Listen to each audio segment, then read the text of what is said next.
Sayyid മുസ്തഖ് Ali trophy ടൂർണമെന്റിന്റെ 4ാം മത്സരത്തിൽ കേരളം പരാജയപ്പെട്ടിരിക്കുകയാണ്. ഇന്നലെ വിദർഭയ്ക്കെതിരെ നടന്ന മത്സരത്തിൽ 6 വിക്കറ്റിനായിരുന്നു കേരളം പരാജയപ്പെട്ടത്. സീസണിലെ കേരളത്തിന്റെ 2ാം തോൽവിയാണിത്. ഇതോടെ പോയിന്റ് ടേബിളിലും കേരളത്തിന് ചെറിയൊരു ഇടിവ് സംഭവിച്ചു. 2 ജയവും 2 തോൽവിയുമുള്ള കേരളം 8 പോയിന്റുമായിട്ട് പോയിന്റ് ടേബിളിൽ 3ാം സ്ഥാനത്താണ് ഉള്ളത്. ഇന്നലെ കേരളത്തിനെതിരെ വിജയം നേടിയ വിദർഭ തൊട്ടരികിൽ തന്നെയുണ്ട്. 8 പോയിന്റുമായിട്ട് അവർ പോയിന്റ് ടേബിളിൽ 4ാം സ്ഥാനത്താണ് ഉള്ളത്. ഇന്നലെ നടന്ന മത്സരത്തിൽ വിദർഭയ്ക്കെതിരെ ആദ്യം ബാറ്റ് ചെയ്ത കേരളം 19ാം ഓവറിന്റെ 2ാം പന്തിൽ 164 റൺസിനാണ് ഓൾ ഔട്ടായത്. കേരളത്തിന് വേണ്ടി അർദ്ധ സെഞ്ചുറി നേടിയ രോഹൻ കുന്നുമേന്റെയും വിഷ്ണു വിനോദിന്റെയും ബാറ്റിംഗ് പ്രകടനം ഒഴിച്ചു നിർത്തിയാൽ കേരളത്തിൻ്റെ മറ്റു ബാറ്റർമാർക്ക് ബാറ്റിങ്ങിൽ നിരാശപ്പെടുത്തുന്ന പ്രകടനമായിരുന്നു അവർ കാഴ്ചവെച്ചത്. 16 റൺസ് നേടിയ അബ്ദുൾ ബാസിദും ഈ 3 താരങ്ങൾ മാത്രമാണ് കേരള ബാറ്റിങ്ങിൽ 2 അക്കം കണ്ടത്. മറ്റു ബാറ്റർമാർക്ക് ആർക്കും 2 അക്കം കടക്കാൻ കഴിഞ്ഞില്ല എന്നുള്ളതാണ്. 16 റൺസ് എടുക്കുന്നതിനിടയിൽ തന്നെ കേരളത്തിന് 6 വിക്കറ്റുകൾ നഷ്ടമായി. മികച്ചൊരു തുടക്കമൊക്കെ ലഭിച്ചെങ്കിലും കേരളത്തിലെ മറ്റു ബാറ്റർമാർ അതെല്ലാം പാഴാക്കുന്ന കാഴ്ചയാണ് നമ്മൾ ഇന്നലത്തെ മത്സരത്തിൽ കണ്ടത്. രോഹൻ കുന്നുമേൽ കേരളത്തിന് വേണ്ടി 35 പന്തുകളിൽ നിന്നായി 4 സിക്സും 4 ഫോറും അടക്കം 58 റൺസ് നേടിയപ്പോൾ വിഷ്ണു വിനോദ് 38 പന്തുകളിൽ നിന്നായി 6 സിക്സും 1 ഫോറും അടക്കം 65 റൺസാണ് നേടിയത്.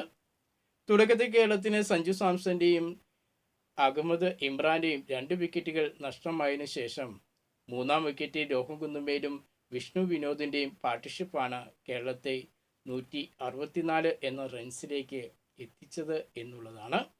ഇരുവരും 3ാം വിക്കറ്റിൽ 77 റൺസാണ് അടിച്ചുകൂട്ടിയത്. കേരളത്തിലെ മറ്റു ബാറ്റർമാരുടെ ബാറ്റിംഗ് പ്രകടനം നോക്കുകയാണെങ്കിൽ ക്യാപ്റ്റൻ സഞ്ജു സാംസൺ 4 പന്തുകളിൽ നേരിട്ട് 1 റൺസ് മാത്രമാണ് നേടിയത്. അഹമ്മദ് ഇമ്രാൻ ആകട്ടെ 3 റൺസും സൽമാൻ നിസാർ 5 റൺസും ഷറഫുദ്ദീൻ 1 റൺസും അങ്കിഷ് ശർമ്മ 8 റൺസും സാഡി സാംസൺ 4 റൺസും MD നിതീഷിനും വിഘ്നേഷ് പുത്തൂരിനും റൺസൊന്നും നേടാനും കഴിഞ്ഞില്ല. അങ്ങനെ 164 റൺസിൽ കേരളം ഓൾ ഔട്ട് ആവുന്ന കാഴ്ച കണ്ടു.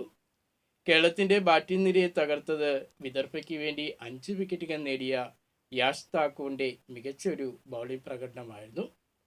മറുപടി ബാറ്റിങ്ങിനിറങ്ങിയ വിദർഭയാകട്ടെ 9 പന്തുകൾ ബാക്കി വെച്ചുകൊണ്ട് 4 വിക്കറ്റുകളുടെ നഷ്ടത്തിൽ അവർ വിജയ റൺ മറികടക്കുന്ന കാഴ്ചയാണ് കണ്ടത്.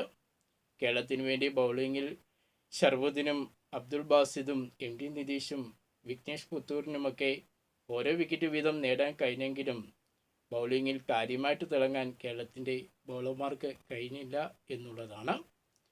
അങ്ങനെ സീസണിൽ 2ാം തോൽവിയിലേക്ക് വീണ കേരളം സയ്യിദ് മുസ്തഖ് അലി ട്രോഫിയിൽ 5ാം മത്സരം കളിക്കാൻ നാളെ ഇറങ്ങുകയാണ്. നാളെ നടക്കുന്ന മത്സരത്തിൽ കേരളത്തിൻ്റെ എതിരാളികൾ കരുത്തരായ മുംബൈയാണ്. മലയാളി ക്രിക്കറ്റ് ആരാധകരെല്ലാം ആകാംക്ഷയോടുകൂടി കാത്തിരിക്കുന്ന കേരളത്തിൻ്റെ ടൂർണമെൻറ്റിലെ ഏറ്റവും പ്രധാനപ്പെട്ട ഒരു മത്സരമാണ് നാളെ നടക്കുന്നത്. കരുത്തരായ മുംബൈക്കെതിരെ ഒരു കടുത്ത മത്സരം തന്നെ നമുക്ക് പ്രതീക്ഷിക്കാം. നാളെ ലക്നൗ എക്കാന സ്റ്റേഡിയത്തിലാണ് ഈ ഒരു മത്സരം നടക്കുന്നത്. നാളെ രാവിലെ 9 മണിക്കാണ് കേരളവും മുംബൈയും തമ്മിലുള്ള മത്സരം നടക്കുന്നത്. സീസണിലെ 3ാം ജയം തേടിയാണ് കേരളം ഇറങ്ങുന്നത്.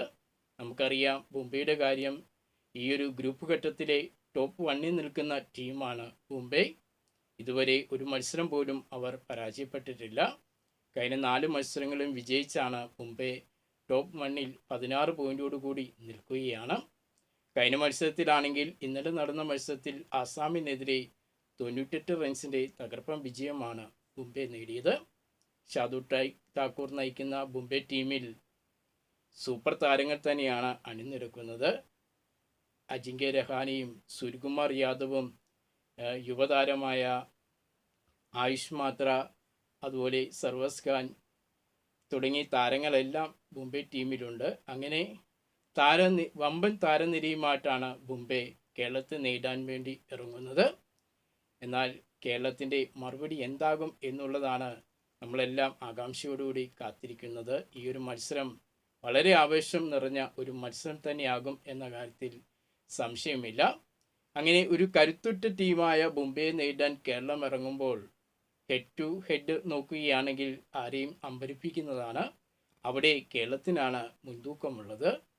മുംബൈയും കേരളവും ഇതിനു മുമ്പ് 3 മത്സരങ്ങൾ നേരിട്ട് കഴിഞ്ഞപ്പോൾ കേരളം 2 വിജയം നേടിയപ്പോൾ മുംബൈക്ക് കേരളത്തിനെതിരെ 1 വിജയം മാത്രമാണ് നേടാൻ കഴിഞ്ഞത്.